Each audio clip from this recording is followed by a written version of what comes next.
হাইকোর্টের নির্দেশ ছিল, কিন্তু তারপরও এখনো আড়িয়াদহে ত্রাস জয়ন্ত সিং এর অট্টালিকা ভাঙার কাজ শুরুই করতে পারল না কামারহাটি পুরসভা। এবার কলকাতা পুরসভার দ্বারস্থ কামারহাটি পুরসভা।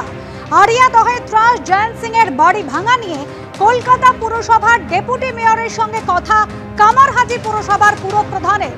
জয়ন্ত সিং এর বাড়ি ভাঙার জন্য কামারহাটি পুরসভাকে আগেই 4 সপ্তাহ সময় একেবারে বেঁধে দিয়েছিল কলকাতা হাইকোর্ট। বাড়ি ভাঙার সময় বৃদ্ধি নিয়ে এরপর কলকাতা হাইকোর্টের দ্বারস্থ হয় কামারহাটি পুরসভা। আগে তো 2টি তলা ভাঙুন কামারহাটি পুরসভাকে ভৎসনা করে মন্তব্য করেন কলকাতা হাইকোর্টের বিচারপতি। তারপরেও কিন্তু বাড়ি ভাঙার কাজ শুরু হয়নি, আর এবার কলকাতা পুরসভার দ্বারস্থ হয়েছে কামারহাটি পুরসভা।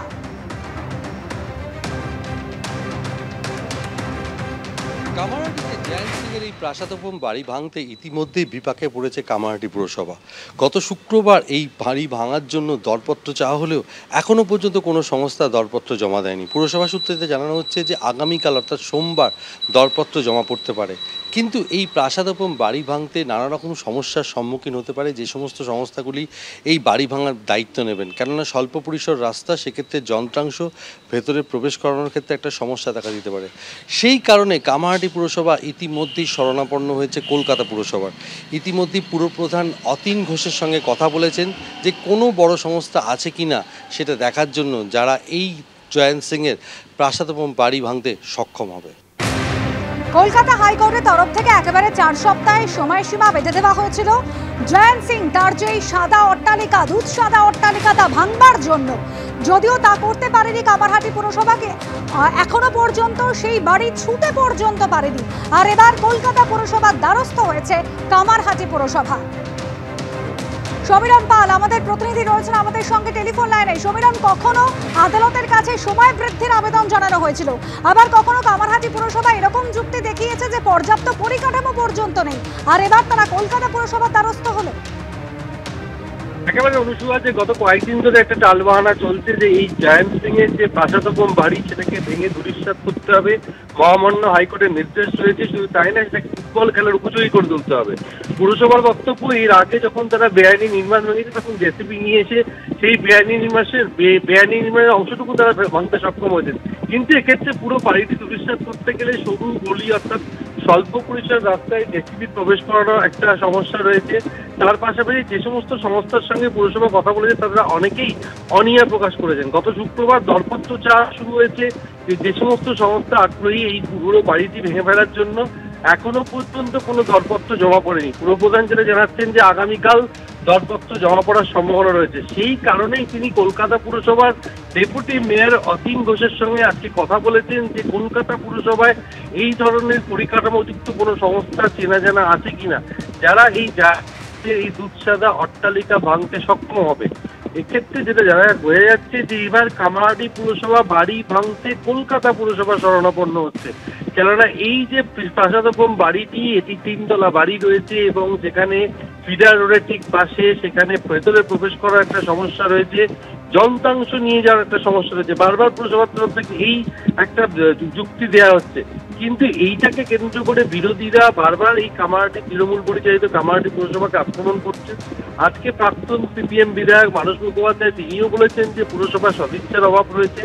তার পাশাপাশি এত বড় প্রাসাদোপম বাড়ি কি করে বেআইনিভাবে তৈরি হলো, পুরসভার ভূমিকা নিয়েও বিরোধীরা প্রশ্ন তুলতে শুরু করেছে। সেক্ষেত্রে পুরসভার তরফে জানানো হচ্ছে যে কেউ আগে কখনো কোনো অভিযোগ করেনি। যখন অভিযোগ সামনে এসছে তার মালিকানা অর্থাৎ যে নামে এই জায়গাটি রয়েছে সেই মালিককে খুঁজতে রীতিমতো হিমশিম খায় পুরসভা। গত নভেম্বর মাসে কাগজে বিজ্ঞাপন পর্যন্ত দেওয়া হয়েছে, কিন্তু এখনো পর্যন্ত মালিকের কোনো হদিশ পাওয়া যায়নি। কিন্তু মহামান্য হাইকোর্ট যে নির্দেশ দিয়েছে যে 4 সপ্তাহের মধ্যে এই দুধসাদা অট্টালিকা ভেঙে ফেলতে হবে না, একেবারে ফুটবল খেলার উপযোগী করে তুলতে হবে। আর সেক্ষেত্রে দেখা যাচ্ছে যে কামারহাটি পুরসভার তরফ থেকে গত সপ্তাহে আবেদন করা হয়েছিল মহামান্য আদালতের কাছে যে সময় চেয়ে, কিন্তু আদালত স্পষ্ট জানিয়ে দিয়েছে যে অনেকটাই সময় অতিবাহিত হয়ে গেছে। আড়িয়াদহে ত্রাস জয়ন্ত সিং কি করে এই ধরনের দুধসাদা অট্টালিকা তৈরি করলো, সেই দুধসাদা অট্টালিকা ভেঙে গুড়িয়ে দিতে হবে, একেবারে ফুটবল খেলার উপযুক্ত করে তুলতে হবে। এই মতো পুরসভাকে বলা হয়েছে যে প্রথমে 1 তলা 2 তলা করে তারা যেন দ্রুত কাজটা শুরু করে, কিন্তু সেই নির্দেশ দেওয়ার পরেও বেশ কয়েকদিন কেটে গেছে, এখনো পর্যন্ত কাজ শুরু হয়নি।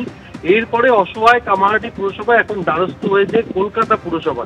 ডেপুটি মেয়রের সাথে ইতিমধ্যেই কথা হয়েছে এবং তার কাছ থেকে খোঁজখবর জানতে চাওয়া হয়েছে যে এই ধরনের এমন কোনো বড় সংস্থা আছে কিনা যারা খুব দ্রুত এই বাড়িটি ভেঙে ধূলিসাৎ করে ফুটবল খেলার উপযুক্ত করে তুলতে পারে, এবং সেই দিকেই নজর রাখছে কামারহাটি পুরসভা। আগামীকাল কোনো দরপত্র জমা পড়ে কিনা সেটা দেখার, এবং 29 তারিখে পুরসভার বোর্ড অফ কাউন্সিলর অর্থাৎ পুরসভার যারা পুরো প্রতিনিধি আছে একেবারে সমীরণ, দ্রুত বাড়ি ভাঙার জন্য কলকাতা পুরসভার দ্বারস্থ হয়েছে কামারহাটি পুরসভা। এর আগে 4 সপ্তাহের জায়গায় 8 সপ্তাহ সময় দেওয়া হোক এই মর্মে কলকাতা হাইকোর্টে দ্বারস্থ হয়েছিল কামারহাটি পুরসভা। সেই সময় ভৎসনা পর্যন্ত করা হয়। কোর্ট যখন অর্ডার দিয়েছে সেটাকে রূপায়িত করার দায়িত্ব কোর্টে।